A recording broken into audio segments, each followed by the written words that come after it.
weeyisa bubi nga talifa amaaso gakulimba. Bino ebyensi tubirekawo muganda wange tudde eri Katonda. Lwaki weeyisa bubi nga talifa amaaso gakulimba. Bino ebyensi tubirekawo muganda wange tudde eri Katonda. Ono muganda wange yajja n'ambuuza nga lina ebibi binja nalokolebwa atya, ne mulaga ekigambo kya Mukama Bayibuli. Tubikula Matayo 9:12 n'ake13. Awo nga Yesu agamba teyajjira batukirivu bokka wabula bonoonyi.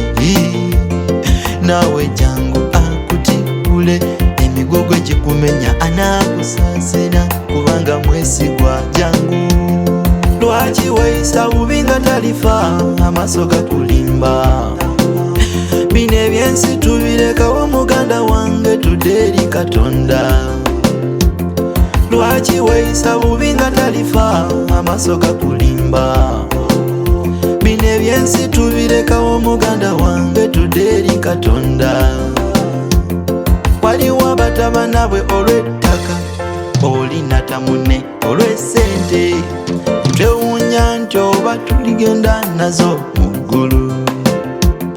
Kale ompalanira ki muganda wange, onzitira ki mukwano gwange, era ologera ki omwana wa munno naye ddala. Ono gundi yaloga omwana wa munne ng'asoma bwa dokita. Kyokka omwana gwaloga nga yagenda obayamba mu biseera by'omaaso.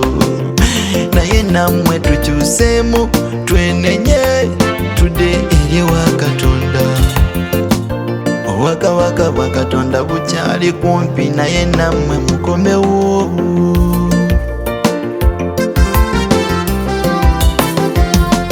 Lwaki weeyisa bubi nga talifa amaaso gakulimba. Bino ebyensi tubirekawo muganda wange tudde eri Katonda. Lwaki weeyisa bubi nga talifa amaaso gakulimba. Bino ebyensi tubirekawo muganda wange tudde eri Katonda. Abaavu balumwa nnyo, omuntu we wansi abonaabona, abagaga beefaako bokka. Kyokka nga ffenna tuli bantu ewa Katonda. Ate ng'emiti emito gye gigumiza ekibira. Enviiri enzirugavu zesikolerera enjeru. Tonzita. Kale ompalanira ki muganda wange, onzitira ki mukwano gwange, era ologera ki omwana wa munno naye ddala. Lwaki weeyisa bubi nga talifa amaaso gakulimba. Bino ebyensi tubirekawo muganda wange tudde eri Katonda. Lwaki weeyisa bubi nga talifa amaaso gakulimba. Bino ebyensi tubirekawo muganda wange tudde eri Katonda.